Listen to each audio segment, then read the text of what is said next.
ಅಧ್ಯಾತ್ಮ ಬಂಧುಗಳೇ, ನಾವು ಈ ಬಾರಿಯ ಗೀತಾ ಚಿಂತನದ ಕೊನೆಯ ದಿನದಲ್ಲಿದ್ದೇವೆ. 10ನೇ ಅಧ್ಯಾಯದ ಕೊನೆಯ ಘಟ್ಟದಲ್ಲಿದ್ದೇವೆ. ಇನ್ನು 4 ಶ್ಲೋಕಗಳು, ಒಟ್ಟು 42 ಶ್ಲೋಕಗಳು ಇರತಕ್ಕಂಥ ದಶಮಾಧ್ಯಾಯ ವಿಭೂತಿ.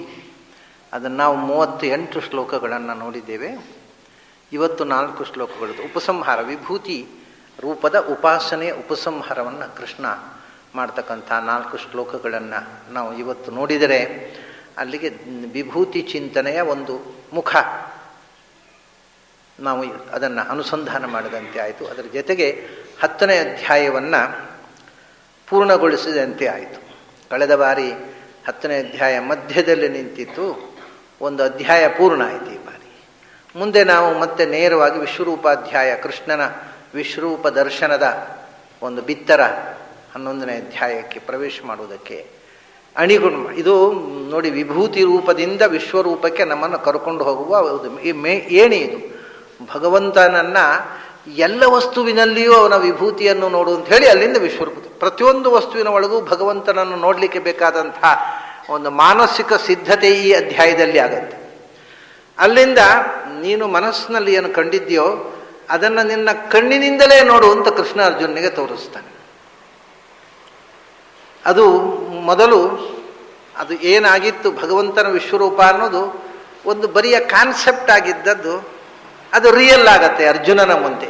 ಅದು ವಸ್ತು ಸ್ಥಿತಿಯಾಗಿ ಪ್ರತಿಯೊಂದು ವಸ್ತುವನ್ನು ನೋಡಿದಾಗಲೂ ಅದರೊಳಗಿರತಕ್ಕ ಭಗವಂತನ ವಿಭೂತಿ ಅನಂತ ರೂಪಗಳನ್ನು ಅವನು ನೋಡುವುದು ಸಾಧ್ಯವಾಗತ್ತೆ. ಹಾಗೆ ಮುಂದೆ ಏನು ವಿಶ್ವರೂಪ ದರ್ಶನದ ಅಧ್ಯಾಯ ಇದೆ, ಆ ದಿವ್ಯ ದೃಷ್ಟಿ ಕೊಟ್ಟು ತೋರಿಸ್ತಾನೆ.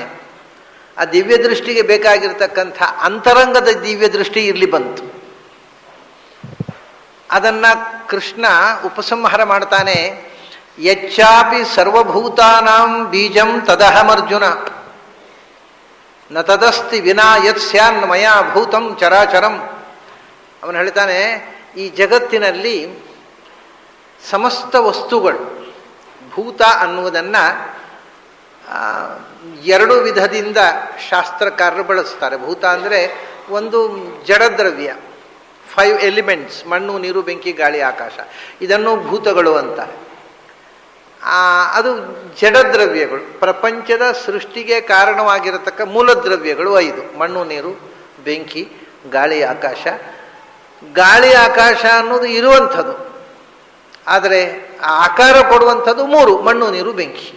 ಉಳಿದದ್ದು ಆಕಾರ ಕೊಡೋಲ್ಲ, ಯಾವ ವಸ್ತುವಿಗೂ ಆಕಾರ, ಗಾಳಿ ಆಕಾರ ಕೊಡೋಲ್ಲ, ಯಾಕೆಂದರೆ ಗಾಳಿಗೆ ಆಕಾರ ಇಲ್ಲ. ಆಕಾಶ ಇನ್ನೊಂದು ವಸ್ತುವಿಗೆ ಆಕಾರ ಕೊಡೋಲ್ಲ, ಯಾಕೆಂದರೆ ಆಕಾಶಕ್ಕೆ ಆಕಾರ ಇಲ್ಲ. ಮತ್ತೇನು ಅಂದರೆ ಯಾವ ವಸ್ತು ಇದ್ರೂ ಅದರೊಳಗೆ ತುಂಬಿಕೊಳ್ಳುತ್ತೆ ಅಷ್ಟೇ. ಗಾಳಿ ಆಕಾಶ ಇಲ್ಲದೆ ಒಂದು ವಸ್ತುವಿನ ನಿರ್ಮಾಣ ಇಲ್ಲ, ಅದು ಆ ವಸ್ತುವಿನ ಘಟಕವಾಗಿ ಸೇರಿಕೊಳ್ಳುತ್ತೆ, ಆದರೆ ಅದು ಸ್ವತಃ ಆಕಾರ ಇಲ್ಲ. ಆಕಾರ, ವಸ್ತುವಿಗೆ ಆಕಾರ ಬರುವುದೇ ಈ ತ್ರಿವೃತ್ತಕರಣದಿಂದ, ಮಣ್ಣು, ನೀರು, ಬೆಂಕಿ, ಈ 3ರ ಮಿಶ್ರಣದಿಂದ.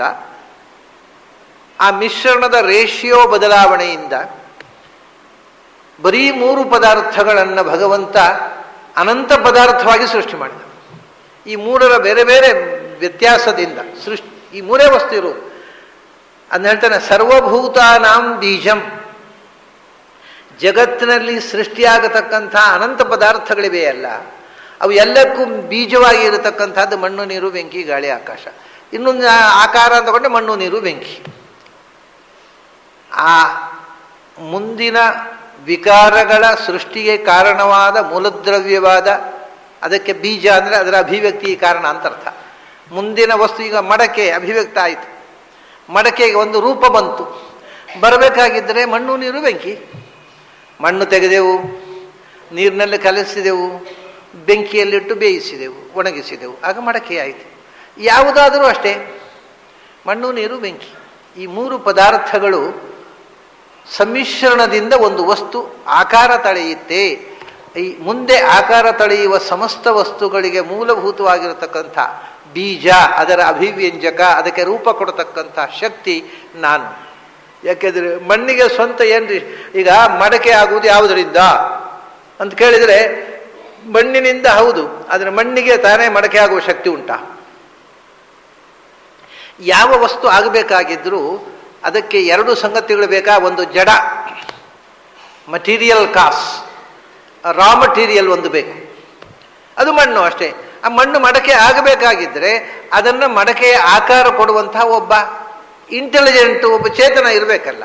ಜಡವಾದ ಕಾರಣದಿಂದ ಮಾತ್ರವೇ ಯಾವುದೂ ಹುಟ್ಟೋಲ್ಲ. ಜಡವಾದ ಕಾರಣವನ್ನು ಬಳಸಿಕೊಂಡು ಒಬ್ಬ ಚೇತನ ಅದನ್ನು ಸೃಷ್ಟಿ ಮಾಡ್ತಾನೆ. ಹಾಗಾಗಿ ಇವನು ಹೇಳ್ತಾನೆ, ಎಲ್ಲ ಪದಾರ್ಥಗಳ ಸೃಷ್ಟಿಗೆ ಅದರ ಅಭಿವ್ಯಕ್ತಿ ಕಾರಣವಾದ ಬೀಜ ಪುರುಷ ಒಬ್ಬ ಚೇತನ ಬೇಕಲ್ಲ. ಪ್ರಕೃತಿ ತನ್ನ ತಾನೇ ಪ್ರಪಂಚವಾಗಿ ರೂಪಾಂತರಗೊಳ್ಳುವುದಿಲ್ಲ, ಯಾವುದೂ ತನ್ನ ತಾನೇ ರೂಪಾಂತರಗೊಳ್ಳುವುದಿಲ್ಲ. ಅದನ್ನು ಆ ರೂಪಾಂತರ ಕೊಟ್ಟಂಥ ಬೀಜ ಅಭಿವ್ಯಂಜಕ ಶಕ್ತಿ ನಾನು ಮಣ್ಣಿನಲ್ಲಿ, ನೀರಿನಲ್ಲಿ, ಬೆಂಕಿಯಲ್ಲಿ, ಗಾಳಿಯಲ್ಲಿ, ಆಕಾಶದಲ್ಲಿ ತುಂಬಿ, ಮತ್ತು ನಾನು ಸ್ವತಃ ಅದರ ಸ್ರಷ್ಟಾರನಾಗಿ ಪ್ರಪಂಚದ ಸಮಸ್ತ ಸೃಷ್ಟಿಗೂ ಬೀಜ ಪುರುಷನಾಗಿ ನಾನಿದ್ದೇನೆ. ಆಮೇಲೆ ಸರ್ವಭೂತಾನಾಂ, ಇದು ಮಣ್ಣು ನೀರು ಬೆಂಕಿ, ಈ ಮೂರು ಪದಾರ್ಥದಿಂದ ಸರ್ವ ಪದಾರ್ಥಗಳಾದವು. ಭೂತ ಅಂದರೆ ಪದಾರ್ಥ ಅಂತ ಇಟ್ಕೊಂಡು ಪಂಚಭೂತಗಳು, ಅದರಿಂದ ಆದಂಥ ಅನಂತ ಪದಾರ್ಥಗಳು. ಎಷ್ಟೇ ಪದಾರ್ಥಗಳಾಗಲಿ ಆ ಪದಾರ್ಥದ ಹಿಂದೆ ಇರುವುದು ಮೂರೇ. ಅನೇಕ ಬಾರಿ ನಾವು ಇದನ್ನು ನೋಡಿದ್ದೇವೆ. ನಾವು ಒಂದು ಗುಲಾಬಿ ಗಿಡ ನೋಡಿದರೆ ಅದರಲ್ಲಿ ಕೆಳಗಿಂದ ಆ ಗುಲಾಬಿ ಬೇಗ ಹೂವಾಗಬೇಕು ಅಂತ ಹಾಕಿರತಕ್ಕಂಥ ಗೊಬ್ಬರಗಳಿರ್ತವೆ. ಆಮೇಲೆ ಅದರ ಕಾಂಡ ಇರುತ್ತೆ, ಗುಲಾಬಿ ಗಿಡ ಮುಳ್ಳು ತುಂಬಿದ ಕಾಂಡ, ಅದು ಎಲ್ಲಿ ಕೈ ಹಾಕಿದ್ರೆ ಅಲ್ಲಿ ಮುಳ್ಳು. ಅದರ ಆಚೆಗೆ ಮೇಲಕ್ಕೆ ಬಂದಾಗ ಅದರ ತುದಿಯಲ್ಲಿ ಎಲೆಗಳಿರ್ತವೆ, ಇನ್ನೂ ತುದಿಯಲ್ಲಿ ಹೂ ಇರುತ್ತೆ. ಅದರಲ್ಲಿ ನೋಡಿ, ಕಾಂಡ, ಮುಳ್ಳು, ಎಲೆಗಳು ಮತ್ತು ಹೂವು, ಇಷ್ಟು ಕೂಡ ಆದದ್ದು ಮಣ್ಣು ನೀರು ಬೆಂಕಿಯಿಂದ ಅಲ್ವಾ? ಮಣ್ಣು ನೀರು ಬೆಂಕಿಯಿಂದಲೇ ಆದದ್ದು. ಒಂದು ಮುಳ್ಳು ಮುಟ್ಟಿದರೆ ನೋಯಿಸುವಂಥದ್ದು, ಒಂದು ಹೂ ಅಂದರೆ ಮುಟ್ಟಿದರೆ ಆನಂದ, ಅಷ್ಟು ಸ್ಮೂತು. ಎರಡರ ಒಳಗೂ ಇರೋದು ಮಣ್ಣು ನೀರು ಬೆಂಕಿ. ಅಂದರೆ ಪ್ರಪಂಚದಲ್ಲಿ ಯಾವುದೇ ಒಂದು ವಸ್ತುವನ್ನು ಸೃಷ್ಟಿ ಮಾಡಬೇಕಾಗಿದ್ದರೂ ಮೂಲದ್ರವ್ಯ ಬೇರೆ ಬೇರೆ ಬೇಡ. ಮೂಲದ್ರವ್ಯದ ರೇಷಿಯೋ ಹೆಚ್ಚು ಕಮ್ಮಿ ಆದಾಗ ಆ ವಸ್ತುವಿನ ಆಕಾರ, ಬಣ್ಣ, ಸ್ಪರ್ಶ, ರಸ ಎಲ್ಲ ಬೇರೆ ಆಗತ್ತೆ. ಅದನ್ನು ಅನಂತ ವಿಧವಾದ ರೇಷಿಯೋ ಬದಲಾವಣೆಯಿಂದ ಒಂದೇ ಮೂರೇ ವಸ್ತುವಿನಿಂದ ಸಾವಿರ ಸಾವಿರ ಕೋಟಿ ಕೋಟಿ ವಸ್ತುಗಳನ್ನು ಸೃಷ್ಟಿ ಮಾಡಿದಂಥ ವ್ಯಕ್ತಿ ನಾನು. ಇದು ಒಂದು ಮುಖ. ಆಮೇಲೆ ಭೂತಗಳು ಅಂತಂದರೆ, ಭೂತ ಅಂದರೆ ಜೀವಜಾತ. ಈಗ ನಾವು ಜಡವನ್ನಿಟ್ಟುಕೊಂಡು ಜಡದ ಸೃಷ್ಟಿ ಅದು ನಾನೇ ಮಾಡಿದ್ದು ಅಂತ. ಜಡ ಸೃಷ್ಟಿಯಾದ ಮೇಲೆ ಚೇತನದ ಸೃಷ್ಟಿ. ಸರ್ವಭೂತಾನಾಂ, ಭೂತ ಅಂದರೆ ಭೂತಿ ಉಳ್ಳದ್ದು ಭೂತ. ಭೂತಿ ಅಸ್ಯ ಅಸ್ತಿ ಇತಿ ಭೂತಂ. ಏಕೋ ವಿಷ್ಣು ಮಹದ್ಭೂತಂ ಪೃಥಕ್ ಭೂತಾನಿ ಅನೇಕಶಃ ಅಂತ. ವಿಷ್ಣು ದೊಡ್ಡ ಭೂತ, ಉಳಿದ ಸಣ್ಣ ಭೂತಗಳು ತುಂಬ ಇದ್ದಾವೆ ಅಂದರು. ಸಣ್ಣ ಭೂತಗಳು ಅಂದರೆ ಸಣ್ಣ ಚೇತನಗಳು ಅಂತ ಅರ್ಥ. ಅಲ್ಲಿ ಭೂತ ಅಂದರೆ ಮಹಾಚೇತನ, ಪರಮಚೇತನ. ನಿತ್ಯೋ ನಿತ್ಯಾನಾಂ ಚೇತನಶ್ಚೇತನಾನಾಂ ಅಂತ ಏನು ಉಪನಿಷತ್ನ ಹೇಳಿದರೆ, ಚೇತನಗಳಿಗೂ ಚೇತನನಾದ ಪರಮಚೇತನ ಅವನು ಮಹಾಭೂತ. ಭೂತ ಅಂದರೆ ಚೇತನ ಅಂತ ಅರ್ಥ. ಉಳಿದ ಚೇತನಗಳು, ಸಣ್ಣ ಚೇತನಗಳು ಅನೇಕಶಃ ಅನಂತವಾಗಿದ್ದಾವೆ. ಆವಾಗ ಸರ್ವಭೂತಾನಾಂ ಅಂದರೆ ಅನಂತ ಜೀವಗಳಿಗೆ ಅಂತ ಅರ್ಥ. ಇಲ್ಲ ಆ ಜಡಗಳ ಸೃಷ್ಟಿಯನ್ನು ಕೃಷ್ಣ ಒಂದು ಮಾತಿನಲ್ಲೇ ಎಲ್ಲ ವಿಭೂತಿಯನ್ನು ಸಂಗ್ರಹ ಮಾಡಿ ಹೇಳ್ತಾನೆ. ಅನಂತ ಜೀವಗಳ ಸೃಷ್ಟಿಗೆ ಬೀಜ ನಾನು ಅಂದ. ಅಂದರೆ ಬೀಜ ಅಂದರೆ ಜೀವಗಳ ಅಭಿವ್ಯಕ್ತಿಗೆ ಕಾರಣ ಅಂತಲೇ ಅರ್ಥ. ಯಾಕೆಂದರೆ ಜೀವಗಳು ಹುಟ್ಟುವುದು ಅಂದರೆ ಅದೇ ತಾನೆ. ಜೀವಗಳು ಹುಟ್ಟೋಲ್ಲ. ಮತ್ತೆ ಮೊದಲು ಕಾಣಿಸ್ತಿರ್ಲಿಲ್ಲ ಜೀವ.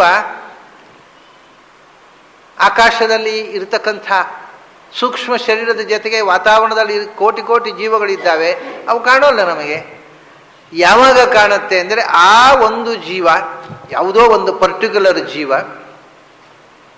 ಆಹಾರದ ಜೊತೆಗೆ ಗಂಡಿನ ದೇಹದೊಳಗೆ ಹೋಗಿ ಅದು ಗಂಡಿನ ದೇಹದಲ್ಲಿ ಪಚನವಾಗಿ ಆ ಜೀವಾಣು ಗಂಡಿನ ರೇತಸ್ಸಿನಲ್ಲಿ ಸೇರಿಕೊಂಡು ರೇತಸ್ಸಿನ ಮೂಲಕ ಹೆಣ್ಣಿನ ಗರ್ಭದ ಒಳಗೆ ಹೋಗಿ ಅಲ್ಲಿ ಬೆಳೆದಾಗ ಅದಕ್ಕೆ ಒಂದು ಆಕಾರ ಬಂತು. ಅಲ್ಲಿ ತನಕ ಆಕಾರ ಬರೋಲ್ಲ. ಯೋನಿ ಮನ್ಯೇ ಪ್ರಬದ್ಯಂತೆ ಶರೀರತ್ವಾಯ ದೇಹಿನಃ ಅಂತ ಏನು ಕಠೋಪನಿಷತ್ತನ್ನು ಹೇಳಿದರು. ಕೆಲವು ಜೀವಗಳಿಗೆ ಅವಕ್ಕೆ ಜೀವದ ಚಟುವಟಿಕೆ ಬರಬೇಕಾಗಿದ್ದರೆ ಶರೀರ ಬರಬೇಕು. ಶರೀರ ಬರಬೇಕು ಅಂದರೆ ಒಂದು ಹೆಣ್ಣಿನ ಗರ್ಭಕೋಶದಲ್ಲಿ ಪ್ರವೇಶ ಮಾಡಬೇಕು. ಹಾಗೆ ಬರೋಲ್ಲ. ಈ ತಾಪತ್ರಯ ವನಸ್ಪತಿಗಳಿಗೆ ಇಲ್ಲ. ಒಂದು ಮರದ ಕೊರಡು ಬಿದ್ದಿರುತ್ತೆ. ಆ ಮರದ ಕೊರಡು ಬಿದ್ದಿರುವಾಗ ಒಂದು ಜೀವ, ವಾತಾವರಣದ ಜೀವ ನೇರ ಆ ಮರದ ಕೊರಡನ್ನು ಪ್ರವೇಶ ಮಾಡುತ್ತೆ. ಪ್ರವೇಶ ಮಾಡಿದ ತಕ್ಷಣ ಮಳೆ ನೀರು ಬೀಳುತ್ತೆ, ಚಿಗುರಿಕೊಳ್ಳುತ್ತೆ. ಈ ಗರ್ಭವಾಸ ಅನ್ನೋದು ಪ್ರಾಣಿಗಳಿಗೆ, ಮನುಷ್ಯರಿಗೆ, ಪಕ್ಷಿಗಳಿಗೆ ಬಿಟ್ಟರೆ ವನಸ್ಪತಿಗಳಿಗೆ ಇಲ್ಲ. ಪ್ಲಾಂಟ್ಸ್ ಅವುಗಳಿಗೆ ಅದಕ್ಕೆ ಇಲ್ಲ. ಮತ್ತೆ ಸ್ಥಾಣು ಅನ್ಯೇನು ಸಂಯಂತಿ ಯಥಾ ಕರ್ಮ ಯಥಾಶ್ರುತಂ. ಅವು ನೇರ ಮರದ ಕೊರಡನ್ನು ಪ್ರವೇಶ ಮಾಡಿಬಿಡ್ತವೆ. ಎಲ್ಲಿ ಬೆಳಿಬೇಕೋ ಅದರೊಳಗೆ ಎಂಟ್ರಿ ಆಗಿಬಿಡ್ತವೆ. ಎಂಟ್ರಿ ಆಯಿತು ಅಂದರೆ ಅಲ್ಲಿ ಮತ್ತೆ ಜೀವ ಚಿಗುರಿಕೊಂಡಿತು. ಅದನ್ನೇ ಹೇಳೋದು ಕೊರಡು ಕೊನರಿತು ಅಂತ. ಕೊರಡು ಜೀವ ಸೇರಿಕೊಂಡ್ರೆ ಕೊನರುತ್ತೆ, ಇದ್ರೆ ಕೊರಡೆ. ಒಮ್ಮೊಮ್ಮೆ ಸೇರಿಕೊಂಡದ್ದು ವೇಸ್ಟ್ ಆಗುವುದುಂಟು. ಜೀವ ಸೇರಿಕೊಳ್ಳುತ್ತೆ. ಕೆಲವೊಮ್ಮೆ ಹುಟ್ಟುವಾಗಲೇ, ಡೆಲಿವರಿ ಆಗುವಾಗಲೇ ಸತ್ತು ಮಗು ಹುಟ್ಟುತ್ತಲ್ಲ, ಹಾಗೆ ಎಂಟ್ರ್ ಆದಮೇಲೆ ಬದುಕು ಚಿಗುರೋದೇ ಇಲ್ಲ. ಅದು ಅಲ್ಲಿಂದ ಮತ್ತೆ ನಿಷ್ಕ್ರಮಣ. ಹಾಗೂ ಉಂಟು, ಇಲ್ಲ ಅಂತಲ್ಲ. ಆದರೆ ಏನೇ ಇದ್ದರೂ ಈ 9 ತಿಂಗಳು ಗರ್ಭವಾಸದ ದುಃಖ ಅಂತೂ ಇಲ್ಲ ಅವುಗಳಿಗೆ. ಅವು ಎಲ್ಲ ವಿಧದ ಸರ್ವವಿಧಾನಾಂ ಭೂತಾನಾಂ, ಪ್ರಾಣಿಗಳಲ್ಲಿ ಹುಟ್ಟತಕ್ಕಂತಹ ಜೀವಜಾತಗಳು, ಪಕ್ಷಿಗಳಲ್ಲಿ, ಕ್ರಿಮಿಕೀಟಗಳಲ್ಲಿ ಹುಟ್ಟುವ ಜೀವಜಾತಗಳು, ಮನುಷ್ಯರಾಗಿ ಹುಟ್ಟುವ ಜೀವಜಾತಗಳು, ಇವು ಯಾವ ತಾಪತ್ರವಿಲ್ಲದೆ ನೇರ ವನಸ್ಪತಿಗಳಲ್ಲಿ ಸೇರಿಕೊಂಡು ಹುಟ್ಟುವ ಈ ಎಲ್ಲ ಸರ್ವಭೂತಾನಾಂ ಬೀಜಂ ಅಹಂ.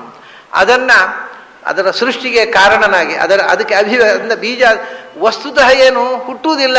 ಅದು ಕಣ್ಣಿಗೆ ಕಾಣುತ್ತಿರಲಿಲ್ಲ. ಕಣ್ಣಿಗೆ ಕಾಣುವ ವ್ಯಕ್ತತೆ ಬಂತು, ಎಪಿಯರೆನ್ಸ್ ಬಂತು. ತಾಯಿಯ ಹೊಟ್ಟೆಯಲ್ಲಿ 9 ತಿಂಗಳು ಒಂದು ಆಕಾರ ನಿರ್ಮಾಣ ಆಯಿತು. ಇಲ್ಲ ಗಿಡದಲ್ಲಿ ಸೇರಿಕೊಂಡಿತು, ಅದರಲ್ಲಿ ಚಿಗುರಿತು, ಚಿಗುರಿ ಮೊಳಕೆ ಬಂದು ಹೂವು ಆಯಿತು, ಎಲೆ ಆಯಿತು, ಹೊಸ ಹೊಸ ಬೆಳವಣಿಗೆಗಳಾಯಿತು. ಇದು ಅಷ್ಟೇ ಜೀವ. ಕಣ್ಣಿಗೆ ಕಾಣದ ಜೀವಕ್ಕೆ ಕಣ್ಣಿಗೆ ಕಾಣುವ ಒಂದು ಶರೀರ ಬರುವುದು, ಜೀವ ಹುಟ್ಟುವುದು ಅಂದರೆ ಅದಕ್ಕೆ ಕಾರಣ ಬೀಜ. ಅದರ ಹಿನ್ನೆಲೆಯಲ್ಲಿ ಕಾರಣ ಪುರುಷನಾಗಿ ಆಕಾರ ಕೊಟ್ಟವನು ಯಾರು ಕ್ಲೈಮ್ ಮಾಡೋಲ್ಲ. ಇವಾಗ ಯಾರಿಗೂ ನಾನು ಕೊಟ್ಟದ್ದು ಅಂತ ಹೇಳುವ ಧೈರ್ಯ ಯಾರಿಗೂ ಇಲ್ಲ. ಜಡವೂ ಅಲ್ಲ, ಪ್ರಾಣಿಗಳು ಅಲ್ಲ, ಮನುಷ್ಯನಾದರೂ ಕೂಡ ಅವನು ಹೇಳ್ಬೋದು ನನ್ನ ಮಗ, ನನ್ನ ಮಗಳು. ಆದರೆ ಏನು ಮಗ, ಏನು ಮಗಳು, ಯಾವುದು ಹುಟ್ಟಬೇಕು ಅವನಿಗೇನು ಗೊತ್ತಿರಲಿಲ್ಲ. ಹುಟ್ಟಿದ ಮೇಲೆ ಗಂಡು ಹೆಣ್ಣು ಅಂತ ಗೊತ್ತಾಗೋದು. ಅವನೇನು ಆಕಾರ ಕೊಟ್ಟದ್ದಲ್ಲ. ಅದು ಆಕಾರ ವಿಕೃತವಾಗಿ ಹುಟ್ಟಬಹುದು, ಹುಟ್ಟದೇ ಇರಬಹುದು. ಹುಟ್ಟಿದ್ದವನು ಬಯಸಿದ್ದು ಒಂದು, ಹುಟ್ಟಿದ್ದು ಒಂದು ಆಗ್ಬೋದು. ಯಾವ ಕಮಾಂಡೂ ಇಲ್ಲ. ಅದರಿಂದ ಯಾರು ಕ್ಲೈಮ್ ಮಾಡುವಾಗಿಲ್ಲ. ನಾನು ಅಂದರೆ ನಾನೇ, ಇನ್ಯಾರೂ ಕಾರಣರಲ್ಲ. ಇದು ಸೃಷ್ಟಿಯಲ್ಲಿ ಇವನ ಪಾತ್ರ ಏನೂ ಇಲ್ಲ. ಯಾಕೆಂದರೆ ಅಲ್ಲಕ್ಕೂ ಮುಂದೆ ಹೋಗ್ತಾನೆವ. ಸರ್ವಭೂತಾನಾಂ ಬೀಜಂ ತದಹಂ ಅರ್ಜುನ ಅಂತ. ಹುಟ್ಟಿದ್ದು ನಾನೇ ಅಪ್ಪ ಅಂತ ಹೇಳ್ಕೊತಾನೆ. ಯಾಕೆಂದರೆ ಅವನ ರೇತಸ್ಸಿನಿಂದ ಹುಟ್ಟಿದ್ದದು ಅಷ್ಟೇ. ಅದು ಯಾಕೆ ಆ ರೇತಸ್ಸು ಹೆಣ್ಣಿನ ದೇಹದ ಒಳಗೆ ಹೋಗಿ 9 ತಿಂಗಳ ಅಷ್ಟು ಬ್ಯೂಟಿಫುಲ್ ಆದ ಒಂದು ಫಾರ್ಮ್ ಪಡೀತು ಅನ್ನೋದು ಅವನಿಗೂ ಗೊತ್ತಿಲ್ಲ. ಬಟ್ ಅವನ ರೇತಸ್ಸಿನಿಂದ ಹುಟ್ಟಿತು. ಅವಳ ಬೀಜ ಅಂದರೆ ರೇತಸ್ಸು. ಅಹಂ ಬೀಜ ಪ್ರದಃ ಪಿತಾ ಅಂತ ಹೇಳ್ತಾನೆ ಕೃಷ್ಣ. ಆದ್ದರಿಂದ ಆ ರೇತಸ್ಸಿನ ಒಳಗೆ ಆ ಜೀವಾಣುವನ್ನು ಹಿಡ್ಕೊಂಡು ಕೂತವನು ನಾನು ಗರ್ಭದ ಒಳಗೆ ಆ ಜೀವನ ಹಿಡ್ಕೊಂಡು ಹೋದದ್ರಿಂದ ಗರ್ಭಧಾರಣೆ ಆಯಿತು. ಇಲ್ಲದೇ ಇದ್ರೆ ಆಗ್ತಿರ್ಲಿಲ್ಲ ಅಂತ ಅಲ್ಲಿ ಅವನು ಕೃಷ್ಣ. ಯಾಕೆಂದರೆ ಇದು ಉಪನಿಷತ್ನಲ್ಲಿ ಬಂದು ಸೃಷ್ಟಿ ಹೇಗಾಗತ್ತೆ. ಮೊದಲು ಭಗವಂತ ಪ್ರಾಣದೇವರಲ್ಲಿ, ಭಾರತೀಯಲ್ಲಿ ಸೇರಿಕೊಂಡು ಸೃಷ್ಟಿ ವಿಸ್ತಾರ ಮಾಡ್ತಾನೆ.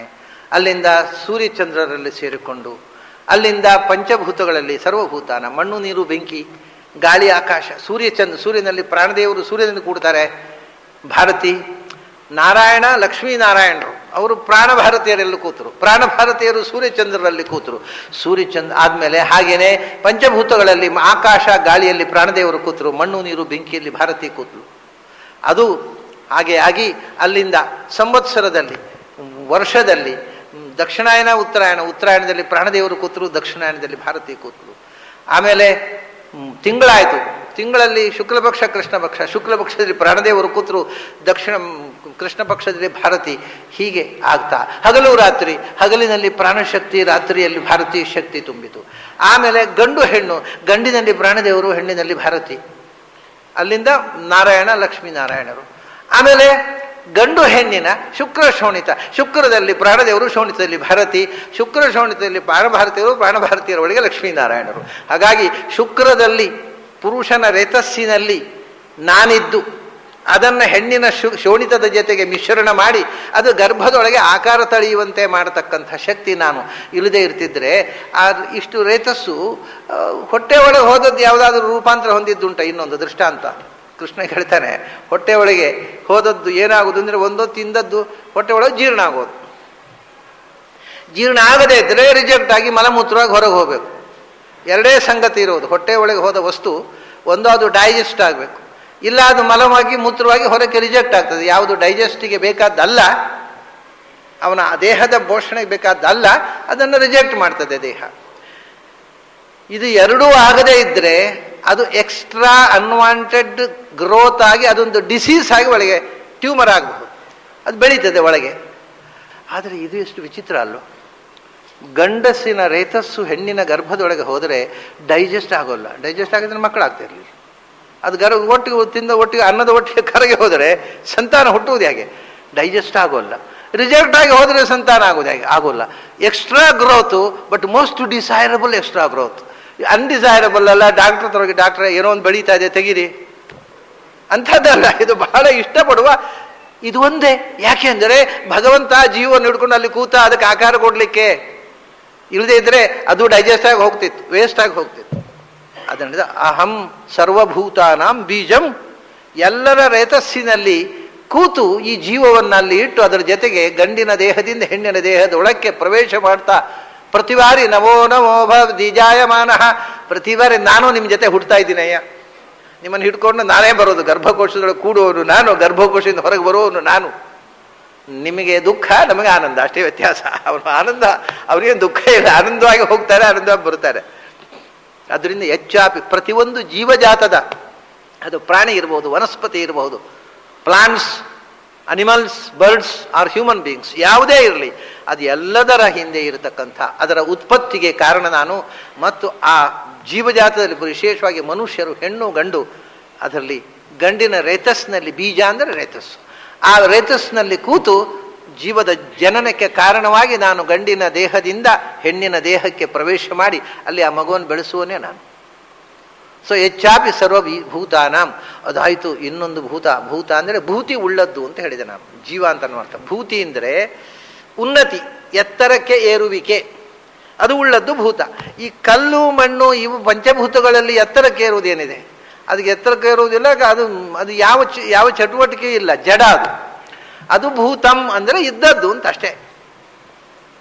ಅದು ಬರೀ ಇರುವಿಕೆ, ಅಲ್ಲಿ ಇನ್ನೇನು ಇಲ್ಲ. ಭೂತಿ ಅಂದರೆ ಇರುವಿಕೆ, ಭವನಂ ಭೂತಿ, ಎಕ್ಸಿಸ್ಟೆನ್ಸ್. ಅದು ಯಾವುದು ಎಕ್ಸಿಸ್ಟೆನ್ಸ್ ಉಳ್ಳದ್ದು ಅದು ಭೂತ ಅಷ್ಟೇ. It exist, that's all. ಇದಾಗಲ್ಲ. ಭೂತಿ ಅಂದರೆ ಉನ್ನತಿಕೆ, ಅಪ್ಲಿಫ್ಟ್ಮೆಂಟು, ಎತ್ತರಕ್ಕೆ ಇರುವುದು, ಉದ್ಧಾರವಾಗುವುದು. ಆ ಉದ್ಧಾರವಾಗುವ ಎತ್ತರಕ್ಕೆ ಇರುವ ಶಕ್ತಿ ಉಳ್ಳವನು ಭೂತ ಅಂದರೆ ಜೀವಜಾತ.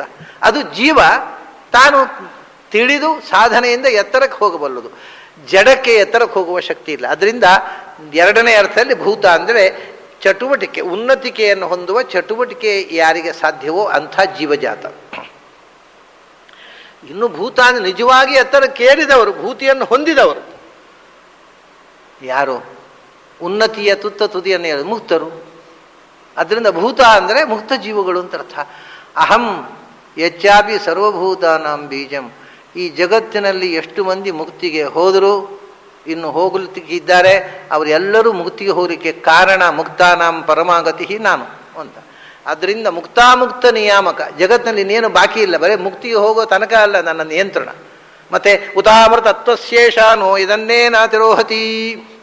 ಮುಕ್ತಾಮುಕ್ತ ಈ ಜಗತ್ತಿನಲ್ಲಿ ಇರತಕ್ಕಂಥ ಮುಕ್ತಿ ಹೊಂದಿದ ಜೀವರು, ಮುಕ್ತಿ ಹೊಂದುವ ಜೀವರು, ಅವರಿಗೆ ಮುಕ್ತಿ ಕೊಟ್ಟವನು ನಾನು, ಮುಕ್ತಿ ಕೊಡುವವನು ನಾನು. ಮುಕ್ತಿ ಹೊಂದದೆ ಸಂಸಾರದಲ್ಲಿರತಕ್ಕ ಸಮಸ್ತ ಜೀವರ ಹುಟ್ಟು ಸಾವುಗಳ ಹಿಂದೆ ಇರತಕ್ಕಂಥ ಶಕ್ತಿ ನಾನು. ನಾನೇ ಆ ಜೀವವನ್ನು ಹಿಡ್ಕೊಂಡು ಹೋಗಿ ಗಂಡಿನ ದೇಹದೊಳಗೆ ಹೆಣ್ಣಿನ ದೇಹದೊಳಗೆ ಇದ್ದು ಅದನ್ನು ಬೆಳೆಸಿ ಅದಕ್ಕೆ ಆಕಾರ ಕೊಟ್ಟು ಅದನ್ನು ಸೃಷ್ಟಿ ಮಾಡ್ತೇನೆ.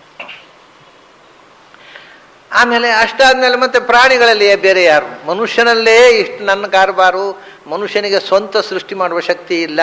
ಪ್ರಾಣಿಗಳಲ್ಲಿ, ವನಸ್ಪತಿಗಳಲ್ಲಿ, ಪಂಚಭೂತಗಳಲ್ಲಿ ಏನೇನು ಒಂದು ಸಣ್ಣ ವಸ್ತು ದೊಡ್ಡ ವಸ್ತು, ಸೂಕ್ಷ್ಮ ಸ್ಥೂಲವಾಗಿ ವಿಕಾರ ಹೊಂದುತ್ತೆ, ಆಕಾರ ರೂಪಾಂತರ ಹೊಂದುತ್ತೆ. ಆ ಎಲ್ಲ ರೂಪಾಂತರದ ಹಿಂದೆ ಇರತಕ್ಕಂಥ ವಿಶ್ವರೂಪ ನಾನು. ಅದು ಯಾಕೆಂದರೆ ಅದನ್ನು ಒಂದು ಉಪಸಂಹಾರ ಮಾಡ್ತಾನೆ. ನತದಸ್ತಿ ವಿನಾ ಯತ್ ಸ್ಯಾತ್ ಮಯಾ ಭೂತಂ ಚರಾಚರಂ.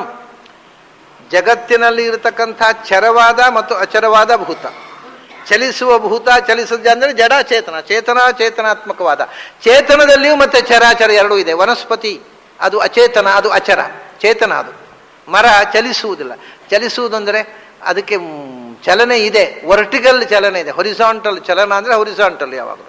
ವರ್ಟಿಕಲ್ ಚಲನವನ್ನು ಚಲನ ಅಂತ ಪರಿಗಣಿಸುವುದಿಲ್ಲ ನಾವು. ಅದರಿಂದ ನಡೆಯುವುದು ಅಂತ ಹೇಳ್ತೇವಲ್ಲ, ಮುಂದುವರಿಯುವುದು.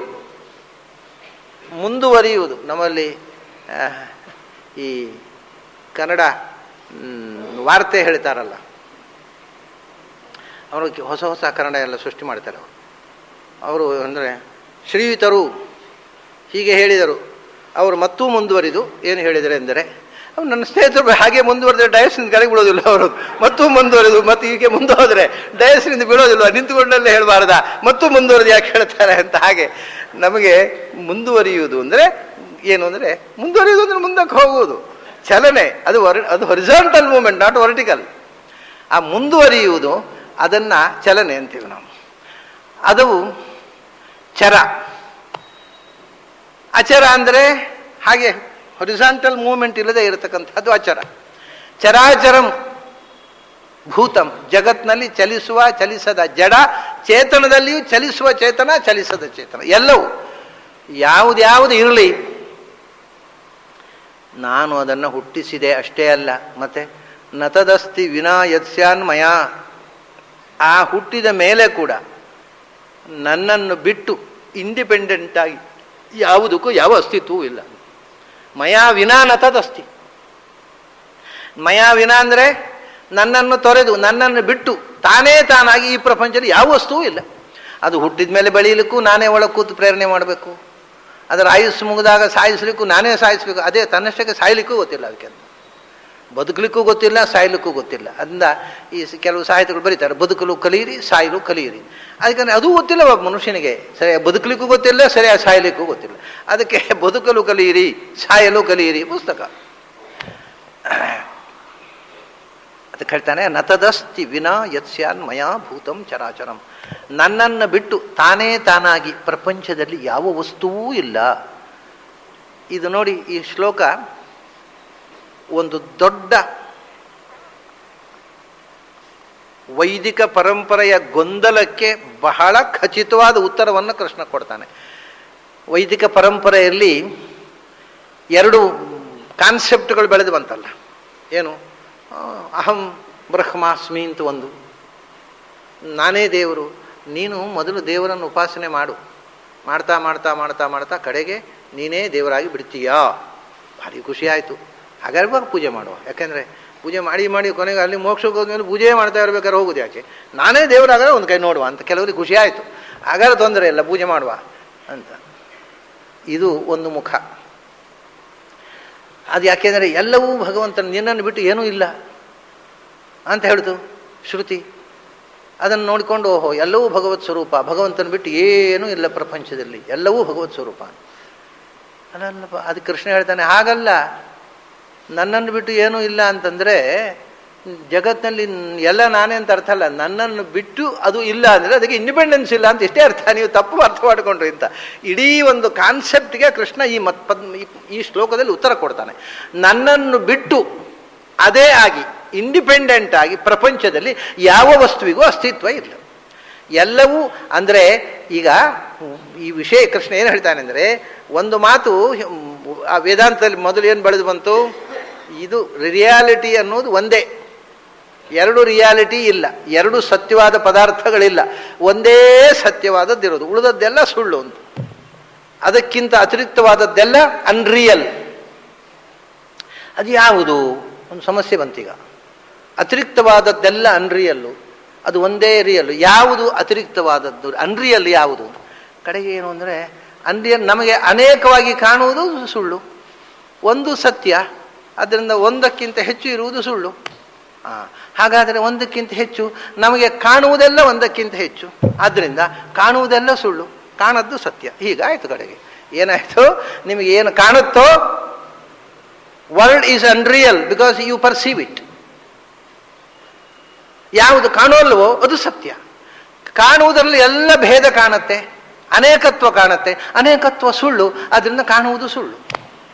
ಏನು ಕಾಣುತ್ತೆ ಅದೆಲ್ಲ ಸುಳ್ಳು, ಏನು ಕಾಣೋಲ್ಲ ಅದು ಮಾತ್ರ ಸತ್ಯ. ಕಾಣದೇ ಇದ್ದದ್ದು ಒಂದೇ, ಕಾಣುವುದೆಲ್ಲ ಅನೇಕ. ವಿಶ್ವಂ ಮಿಥ್ಯಾ ದೃಶ್ಯತ್ವಾತ್. World is unreal because it is perceived ಅಂತ. ಅದು ಕಾಣುತ್ತೆ, ಕಾಣುವುದರಿಂದ ಸುಳ್ಳು ಅಂತ. ಅದರ ನಂತರ ಆಚಾರ್ಯಗಳು ಬಂದರು, ಅಲ್ಲಯ್ಯ ನೀವು ಈ ರೀತಿ ಲಾಜಿಕ್ ಹೇಳಿದ್ರು ಜನ ತಲೆ ಆಡಿಸಿಬಿಟ್ರಲ್ವಾ, ಹಾಗಾದ್ರೆ ನಾನು ಒಂದು ಲಾಜಿಕ್ ಅದೇನು, ವಿಶ್ವ world is real because it is perceived. ನೀವೇನು ಹೇಳಿದ್ರು, world is unreal because it is perceived ಅಲ್ವಾ. ಜಗತ್ತು ಸುಳ್ಳು ಯಾಕೆಂದ್ರೆ ಕಾಣುತ್ತೆ ಆದ್ದರಿಂದ. ನಾನೊಂದು ಲಾಜಿಕ್ ಹೇಳ, ಜಗತ್ತು ಸತ್ಯ ಯಾಕೆಂದ್ರೆ ಕಾಣುತ್ತೆ ಆದ್ದರಿಂದ. ಒಂದೇ ಯುಕ್ತಿಯನ್ನು ಹೆಂಗೆ ಹೇಳಲಿಕ್ಕೂ ಬರುತ್ತಪ್ಪ, ತಲೆ ಇಲ್ಲದವ್ರ ಮುಂದೆ ಏನು ಹೇಳಿದ್ರು ತಲೆ ಆಡಿಸ್ತಾರೆ. ಯೋಚನೆ ಮಾಡಿದರೆ ಅಲ್ಲ, ಕಾಣುತ್ತೆ ಅದನ್ನು ಸುಳ್ಳು ಒಂದು ಏನ್ರಿ ಅರ್ಥ? ಅದು ಏನಾದ್ರು ಅರ್ಥ ಉಂಟಾ? ಕಾಣುವುದರಿಂದ ಸುಳ್ಳು ಅಂತ ಇದು ಲಾಜಿಕ್ಕು. ಕಾಣುತ್ತೆ ಅದರಿಂದ ಸುಳ್ಳು, ಕಾಣುತ್ತೆ ಅದರಿಂದ ಸುಳ್ಳು ಅಂತ. ಅದಕ್ಕೆ ಸಿಕ್ಕಿಬಿದ್ರಿ ನೀವು. ಯಾಕೆ ನೋಡಿ, ಶುಕ್ತಿರಜತದಲ್ಲಿ ಏನು ಕಾಣುತ್ತೆ, ಹಗ್ಗದಲ್ಲಿ ಏನು ಕಾಣುತ್ತೆ, ಹಾವು ಕಾಣುತ್ತೆ, ಹೌದಾ? ಹಾವು ಕಂಡಿತ್ತು, ಇದು ಹಾವು ಅಂತ ಹೇಳಿದ, ಸುಳ್ಳು ಹೌದಲ್ವ ಅದು? ಮತ್ತೆ ಕಾಣುತ್ತೆ ಅದರಿಂದ ಸತ್ಯ ಅಂದರೆ ಎಲ್ಲಿ ಹೋಯ್ತು ಹಾವು? ಹಾವು ಕಂಡಿದೆ, ಹಗ್ಗದಲ್ಲಿ ಹಾವನ್ನು ಕಂಡಿದ್ದಾನೆವ, ಮತ್ತೆ ಅಲ್ಲಿ ಸುಳ್ಳಲ್ವ ಅದು? ಅದನ್ನ ಕಾಣುತ್ತೆ ಅದನ್ನು ಸತ್ಯ ಅಂದರೆ ಹೋಯ್ತಲ್ಲ ನಿಮ್ಮ ಲಾಜಿಕ್. ಒಂದು ಯಾರು ಕಂಡದ್ದು? ಹಾವು ಕಂಡಿಲ್ಲ, ಮತ್ತೆ ಕಂಡದ್ದು ಕಾಣುವುದನ್ನು ಕಣ್ಣಿಗೆ ಸಂಯೋಗ ಆದದ್ದಲ್ವ? ಯಾರ ಕಣ್ಣಿಗೆ ಹಾವು ಸಂಯೋಗ ಆಗಿದೆ? ಅಲ್ಲಿ ಹಗ್ಗವನ್ನೇ ಕಂಡದ್ದು, ಹಾವನ್ನು ತಿಳ್ಕೊಂಡದ್ದು ಅಷ್ಟೇ. ಹಾವು ಕಂಡೇ ಇಲ್ಲ, ಹಾವು ಕಂಡಿದೆ ಆದರೆ ಸುಳ್ಳು ಅಂತ. ಎಲ್ಲಿ ಕಂಡಿದೆ? ಯಾರು ಯೋಚನೆ ಮಾಡಿದ್ರು ನೋಡಿ, ಕತ್ತಲೆಯಲ್ಲಿ ಹೋಗ್ತಾ ಇದ್ದಾಗ ಹಗ್ಗವನ್ನು ನೋಡಿ ಹಾವು ಕಂಡ. ಎಲ್ಲಿ ಕಂಡದ್ದು? ಹಗ್ಗವನ್ನೇ ಕಂಡದ್ದು, ಹಾವನ್ನು ತಿಳ್ಕೊಂಡದ್ದು ಅಷ್ಟೇ, ಹಾವನ್ನು ಕಾಣಲಿಲ್ಲ. ಇಷ್ಟು ಲಾಜಿಕ್ಕಿನಲ್ಲಿ ದೌರ್ಬಲ್ಯ ಬಂತು ಅಂದರೆ, ಹಾವು ಕಾಣುತ್ತೆ ಆದರೆ ಹಾವು ಇಲ್ಲ, ಅದರಿಂದ ಕಾಣುವುದು ಇಲ್ಲ. ಹಾವು ಕಂಡೇ ಇಲ್ಲ, ಹಾವು ಕಂಡಿಲ್ಲ. ಕಣ್ಣಿಗೆ ಕಾಣುವುದು ಅಂದರೆ ಕಣ್ಣಿಗೂ ವಸ್ತುವಿಗೂ ಕಾಂಟ್ಯಾಕ್ಟ್ ಆಗೋದು. ಹಾವಿಗೂ ಕಣ್ಣಿಗೂ ಕಾಂಟ್ಯಾಕ್ಟೇ ಆಗಲಿಲ್ಲ, ಹಗ್ಗಕ್ಕೂ ಕಣ್ಣಿಗೂ ಕಾಂಟ್ಯಾಕ್ಟ್ ಆದದ್ದು. ಅದನ್ನು ಹಾವು ಅಂತ ಇವನು ತಿಳ್ಕೊಂಡದ್ದು ಹೊರತು ಕಂಡದ್ದು ಹಾವನ್ನಲ್ಲ. ಹಗ್ಗ ಹಾವನ್ನೇ ಕಂಡಿದ್ರೆ ಹಾವನ್ನು ತಿಳ್ಕೊಂಡ್ರೆ ಭ್ರಮೆ ಹೇಗಾಗ್ತಿತ್ತು ಅದು? ಹೌದಲ್ಲ? ಓಹೋ, ಹಾಗಾದ್ರೆ ಯಾವುದು ಕಾಣುತ್ತೋ ಅದು ಸತ್ಯ, ಯಾವುದು ಸತ್ಯ ಅಲ್ಲವೋ ಅದು ಕಾಣೋಲ್ಲ. ಹಾವು ಸತ್ಯ ಅಲ್ಲ, ಅದು ಕಾಣಲೇ ಇಲ್ಲ ಅಲ್ಲಿ. ಲಾಜಿಕ್ಕಿನ ಬಗ್ಗೆ ಅದು ಬೇರೆ ಬೇರೆ ಏಜಿಗೆ ಹೋದಾಗೆ ಲಾಜಿಕ್ಕಿನ ಅರ್ಥ ಬೇರೆ ಬೇರೆ ಆಗ್ತಾ ಬರುತ್ತೆ. ಇನ್ನು ಕಿಂಡರ್ ಗಾರ್ಡನ್ನ ಸ್ಟೂಡೆಂಟ್ಸ್ಗೆ ವಿಶ್ವಂ ಮಿಥ್ಯಾದೃಶ್ಯತ್ವಾನ ಆಹಾ ಏನು ಅದ್ಭುತವಾದ ಲಾಜಿಕ್ಕು ಅಂತ. ಸ್ವಲ್ಪ ಬೆಳೆದ್ರೆ ಎಷ್ಟು ಚೈಲ್ಡಿಶ್ ಅಂತ ಕಾಣುತ್ತೆ ಈ ಲಾಜಿಕ್. ಈ ಲಾಜಿಕ್ ಅನ್ನೋದು ಯಾವಾಗಲೂ ನಮ್ಮ ಬುದ್ಧಿಯ ಮಟ್ಟಕ್ಕೆ ತಕ್ಕಂತೆ ಕೆಲಸ ಮಾಡೋದು. ನಮ್ಮ ಬುದ್ಧಿಯ ಮಟ್ಟ ಅಷ್ಟೇ ಆದರೆ ಅದು ಗ್ರಹಣ ಮಾಡುತ್ತೆ. ಇನ್ನು ಸ್ವಲ್ಪ ಬೆಳೆದಾಗ ಚೈಲ್ಡಿಶ್ ಆಗಿ ಕಾಣುತ್ತೆ ಆ ಲಾಜಿಕ್. ಲಾಜಿಕ್ಕಿಗೆ ಒಂದು ಕೊನೆಯ ಫೈನಲ್ ಟ್ರೂತನ್ನು ಹೇಳುವ ಶಕ್ತಿ ಇಲ್ಲ. ಮತ್ತು logic is A product of our intelligence. ನಮ್ಮ ಇಂಟೆಲಿಜೆನ್ಸ್ ಯಾವ ಮಟ್ಟದ್ದೋ ಆ ಮಟ್ಟದ್ದು ನಮ್ಮ ಲಾಜಿಕ್ ಅಷ್ಟೇ. ಅದು ಸತ್ಯದ ಮಟ್ಟದಲ್ಲಿ ಇರುವುದಲ್ಲ, ನಮ್ಮ ಬುದ್ಧಿಯ ಮಟ್ಟಕ್ಕೆ ತಕ್ಕ ಲಾಜಿಕ್. ಹಾಗಾಗಿ ಕಾಣುವುದೆಲ್ಲ ಸುಳ್ಳು, ಯಾವುದು ಸುಳ್ಳು, ಯಾವುದು ಸುಳ್ಳು, ಯಾವುದು ಸುಳ್ಳು, ಯಾವ